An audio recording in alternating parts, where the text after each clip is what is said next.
تاریخ کے ستم ظریفیاں تھی. تاریخ تو ہمیں کچھ اور بتلاتی ہے. ہم کو ثروت ملی، سب کچھ ملا، لیکن نتیجہ کیا تھا؟ یا تو ہم ظلم کرنے کے عادی ہو چکے تھے، یا ہم بدکار ہو چکے تھے، یا ہم دین سے بہت کوسوں دور ہو چکے تھے. اس لیے اقبال نے تاریخ دورہ کر کے کہا تھا، تجھ کو بتاتا ہوں تقدیر امم کیا ہے، تجھ کو بتاتا ہوں تقدیر امم کیا ہے، شمشیر و سینان اول طاؤس و رباب آخر. کہ پچھلی امتوں کے حالات اور اس امت کے حالات دیکھ. پہلے تو خوب جذبہ جہاد تھا، پہلے تو خوب ان کے اندر جان تھی، دین کے لیے لڑنے مرنے مٹنے کے جذبات تھے. اور جب اللہ نے حکومتوں سے نوازا، طاقتوں سے نوازا، تو ناچنے والیوں کے گھنگروؤں کی جھنکار میں اور بربت اور میوزک کی تانوں میں اور شراب کے جاموں کے نشے میں ایسے دھت ہو کر کے رہ گئے تھے کہ اس کے بعد حکومت اور گدی کب نیچے سے سرک گئی ان کو پتہ ہی نہیں چل سکا. پھر اس میں اچھے بادشاہ بھی پس گئے اور برے بادشاہ بھی پس گئے. اور پھر وہ دور آیا، ایک اچھا بادشاہ بیچارہ بہادر شاہ ظفر نامی آیا.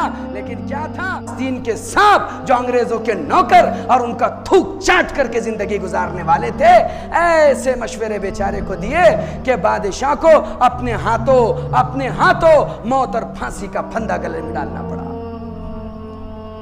ذلت کے ساتھ مسلمانوں کے شہنشاہ کو ذلت کی کڑیاں گلے میں ڈالی گئی، ہاتھ میں ڈالی گئی. اور جانتے ہو ایک صندوق میں زندہ بن کر کے رنگون کے قید خانوں میں لے جایا گیا، کالے پانی کے جزیروں میں رنگون لے جایا گیا، اور زمین کے نیچے موجود تہ خانے میں بہادر شاہ ظفر کو قید کیا گیا. وہاں پر بیٹھ کر کے لکھی تھی بہادر شاہ ظفر نے وہ نظم. کب؟ جب دل اندر سے دکھا تھا.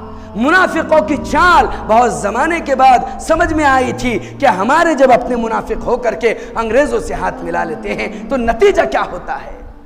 گدیاں، حکومتیں، تخت اور تاج کیسے قدموں میں آ جاتے ہیں. اس وقت سمجھ میں آیا.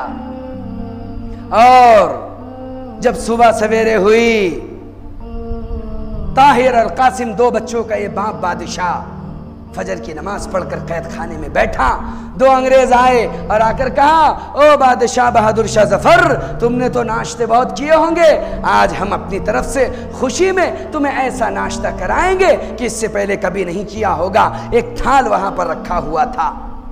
بادشاہ نے 3 دن سے کھانا نہیں کھایا تھا. بیچارے نے بڑی جلدی سے تھال پر سے جیسی کپڑا ہٹایا تاکہ کھانا کھائے تو دیکھ کر کے آنسو نکل گئے، چیخ نکل گئی. دونوں بیٹوں کے سر تھال میں ناشتے کے لیے سجے ہوئے تھے. وہ دور بھی دیکھا ہے تاریخ کی آنکھوں نے. یہ منظر دکھائے ہیں منافقین کی وجہ سے، اپنوں کے غدار ہونے کی وجہ سے ملک ایسے برباد ہوا، ملت ایسے برباد ہوئی. رونے کے دن دیکھنا پڑا. تب کہیں جا کر کے اس نے یہ نظم لکھی تھی اس قید خانے میں. بیچارہ مرا، اس کے سرہانے یہ نظم ملی تھی، لگتا نہیں ہے دل میرا اجڑے دیار میں، کس کی بنی ہے عالم ناپائیدار میں، کتنا ہے بد نصیب ظفر دفن کے لیے، 2 گز زمیں بھی مل نہ سکی کوئے یار میں. 2 گز زمیں بھی مل نہ سکی کوئے یار میں. ایک شاخ گل پہ بیٹھ کے بلبل ہے شادماں، ایک شاخ گل پہ بیٹھ کے بلبل ہے شادماں، کانٹے بچھا دیے ہیں دلے لال ازار میں. روتا جاتا تھا اور یہ نظم لکھتا جاتا تھا. لیکن منافقوں کا زہریلا تیر چل چکا تھا. اب اس کے بعد کوئی گنجائش باقی نہیں رہ گئی تھی.